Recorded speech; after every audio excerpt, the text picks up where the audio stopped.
What if one day, sitting on the judge's bench, you look down and realize the person standing trial before you the accused? The one everyone's whispering about was the same kid who once shared his lunch with you when you had none. The same friend who helped you survive your darkest days. This is the story of a man who wore the uniform, raised a child alone, carried the weight of justice on his shoulders until fate put his past right in front of him. What happens next will not only test his faith in justice, but in forgiveness, loyalty, and the power of second chances.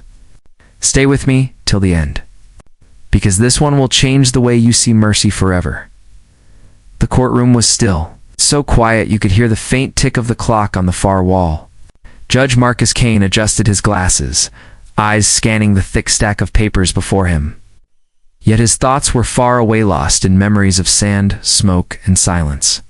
The courtroom's polished wood, the faint smell of paper and inkjet, all carried a certain weight, a solemn reminder of his duty to deliver justice without favor or fear.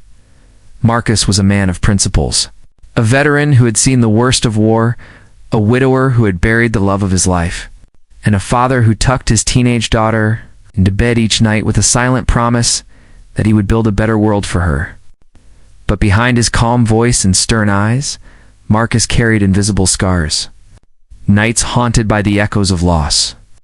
Days burdened with the choices he could never undo. That morning felt like any other until the bailiff spoke the next case. Case number 2173. The State versus Thomas Reed. Marcus's pen slipped slightly in his hand. He looked up. Time froze. The man walking through the door in handcuffs looked older, thinner, his face carved by hardship. But those eyes he knew, Tommy Red, a name Marcus hadn't heard in over 30 years. The boy who used to live 2 doors down, the one who had patched up his scraped knees when Marcus's father came home drunk and angry, the friend who'd shared his lunch when Marcus had none, who whispered to him under the stars, "We'll get out of this one day. Mark, you'll see." Tommy, his brother in spirit, his anchor in childhood, was now standing before him as a criminal. Marcus's heart thudded painfully. He quickly read the charges: armed robbery, assault, resisting arrest. He blinked, hoping he'd misread, but the words didn't change. He forced himself to breathe evenly, to stay composed. Judges weren't supposed to feel, but how could he not? As the prosecution began its opening statement, Marcus watched Tommy closely. The man stood quietly, head bowed, face drawn tight with guilt. He wasn't angry. He wasn't defiant. He looked tired, crushed. Memories flooded Marcus's mind. 2 boys, racing through empty streets. Late nights under the old oak tree, dreaming of futures far from their broken homes. The day Marcus left for the army, and Tommy hugged him goodbye, promising to write. But letters never came. Life swept them in different directions. Marcus built a career, a family. Tommy, it seemed, got lost along the way. The first day of trial ended in silence. Marcus couldn't sleep that night. He sat by the window long after midnight, staring out into the darkness. Lily, his daughter, found him sitting there, shoulders heavy. "Rough case?" she asked softly. He hesitated, then nodded. "Someone from my past." She tilted her head. "Someone important?" "Someone who saved me," he said quietly. "More than once." Lily knelt beside him, taking his hand. "Then maybe it's your turn to save him." Her words lingered long after she went back to bed. The second day brought new revelations. Through witness testimonies and evidence, Marcus learned the full story. After losing his wife to cancer, Tommy had spiraled. 2 kids to feed, mounting hospital bills, 3 jobs that barely kept them afloat. And then one desperate night, he'd agreed to help a friend rob a convenience store, intending only to steal food, not hurt anyone. But a fight broke out. A gun went off, and though no one died, Tommy was arrested. His life shattered in seconds. Marcus sat behind the bench, heart aching as the story unfolded. This wasn't the boy who once dreamed of becoming a firefighter. This was a man who had lost everything and made a single, devastating mistake. On the 3rd day, Tommy took the stand. His voice shook as he spoke. "I did it," he said, eyes glistening. "I won't lie. I thought I could fix things. Just this once. I thought maybe if I could give my kids something to eat, something better, maybe I wouldn't feel like such a failure. But I was wrong. I messed up, and I don't expect forgiveness. I just hope my kids'" voice cracked. "I just hope they know I tried." The room was silent. Even the prosecutor lowered his eyes. Marcus felt his throat tighten. He thought of Lily, of how far he would go to protect her. Could he say with certainty that in Tommy's shoes he'd never have broken? That night, Marcus sat in his chambers, long after everyone had gone home. The law demanded a sentence.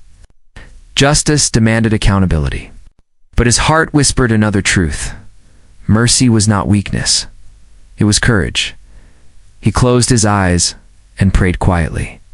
"God, show me what's right." The next morning, the courtroom filled with tense anticipation. Everyone expected a harsh sentence. Tommy stood trembling, his lawyer at his side. Marcus's face was unreadable. He began slowly, voice firm but gentle. "Thomas Reed, you have pled guilty to the charges against you. You made a choice, a terrible one, and choices have consequences. But justice is not only about punishment, it's about understanding. It's about giving a man the chance to rise again." The room was utterly silent. Marcus continued. "Once you gave a scared boy a reason to hope. You believed in me when no one else did. Today, I choose to believe in you."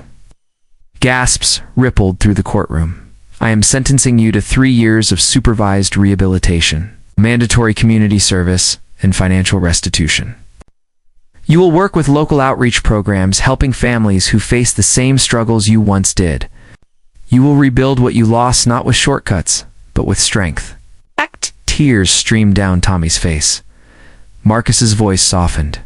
"Justice is not meant to destroy, it's meant to restore. Use this chance, Tommy. Not for me, but for your children." Tommy whispered, voice trembling, "Thank you, Your Honor." "Marcus." The gavel fell. But what echoed wasn't judgment, it was hope. Weeks later, Marcus visited the rehabilitation center. He found Tommy in the kitchen, wearing an apron, serving food to a group of young men. He looked different, lighter, steadier. When he saw Marcus, he froze, then smiled, tears glinting in his eyes. "I'm working again, Tommy," said softly. "Cooking meals for people like me. Feels good to give back." Marcus smiled. "That's justice, my friend." They shook hands, not as judge and convict, but as brothers reunited, driving home. Marcus thought of all the years he'd carried the weight of justice like a sword, but now he understood it was also a torch, a light to guide the lost back home. Lily met him at the door. "How was it?" she asked. Marcus smiled gently. "Sometimes," he said, "justice means giving someone the chance you once prayed for." She hugged him tight. And in that moment, Marcus felt the peace he hadn't known in years. By the end, what shocked everyone wasn't the verdict, it was the mercy. Because true justice, Marcus realized, isn't about breaking people down. It's about giving them the strength to rise again. And sometimes, the greatest judgment you can give is forgiveness.